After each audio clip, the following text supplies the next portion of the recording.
Hello বন্ধুরা, আজকে আমি তেলাকচু শাক দিয়ে ইলিশ মাছ দিয়ে ভুনা করব। এই তেলাকচু শাকটা কিন্তু শরীরের জন্য অনেক উপকার। এটা ডায়াবেটিস রোগীরা কন্টিনিউ খেতে পারবে, কারণ ডায়াবেটিস অনেক কন্ট্রোল করে এটা খেলে। আর গ্রামে তো আমরা অনেক খেতাম, তো আমি আজকে কিনে নিয়ে আসছি। এই দেখো, আমি আজকে ইলিশ মাছ দিয়ে এটাকে ভুনা করব। এই যে ছোট্ট একটা বাচ্চা ইলিশ নিয়ে নিয়েছি ফ্রিজ থেকে। তারপরে এই যে শাকগুলো এখন আমি কেটে নিব।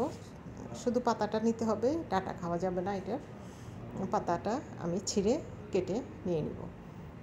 তারপরে আমি চলে যাব চুলায়। চুলায় একটা প্যান বসিয়ে আমি প্রথমেই দিয়ে দিব তেল। তেল গরম করে নিব আমি।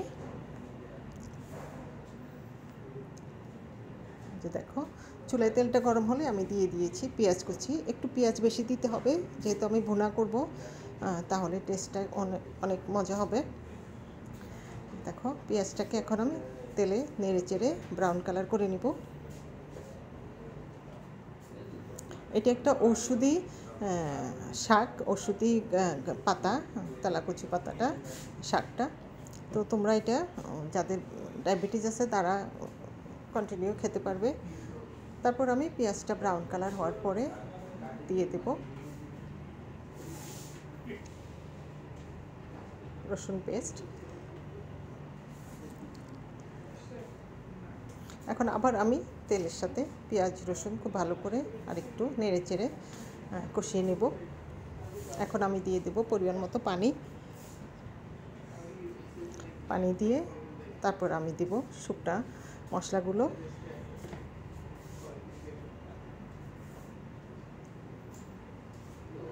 যে দেখো, এখন আমি অ্যাড করছি হলুদ গুঁড়া আর মরিচ গুঁড়া পরিমাণ মতো।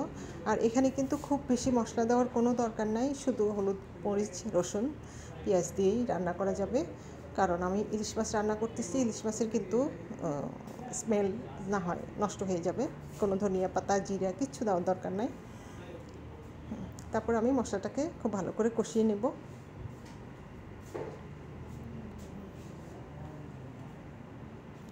এই যে দেখো, মশলাটা কষানো হচ্ছে। আমি আরও একবার একটু পানি দিয়ে মশলাটা কষিয়ে নেব। মশলা যত কষানো হবে তত কিন্তু কারির স্বাদ বেড়ে যাবে অনেক গুণ। এই যে এখন আমি দিয়ে দিচ্ছি মাছগুলি। এই যে দেখো, মাছগুলো আমি একটু ছোট সাইজ করে কেটে নিয়েছি, এই যে ছোট ছোট করে, কারণ শাকের সাথে যেহেতু এটা একদম ভুনা ভুনা হবে। এই যে একদম তাজা ইলিশ মাছটা। এই যে এখন আমি মাছটাকে মশলার সাথে খুব ভালো করে কষিয়ে নেব।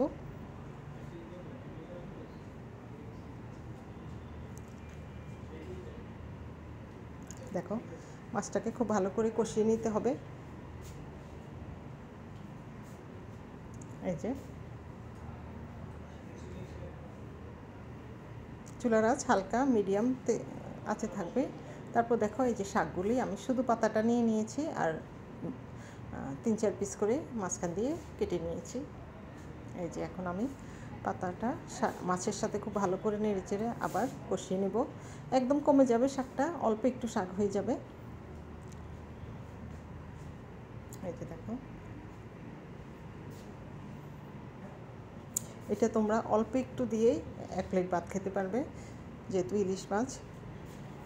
এই যে দেখো,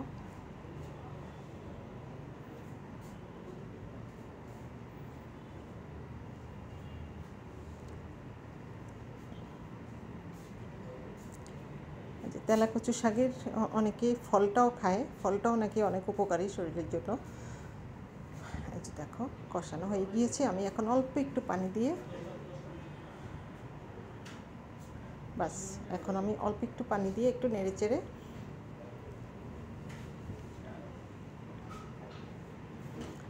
চেড়ে ঢাকনা দিয়ে বসিয়ে দেব।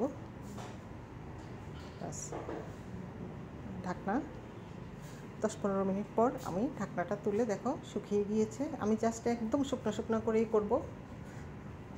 এই যে দেখো, শুকনো শুকনো হয়ে গিয়েছে।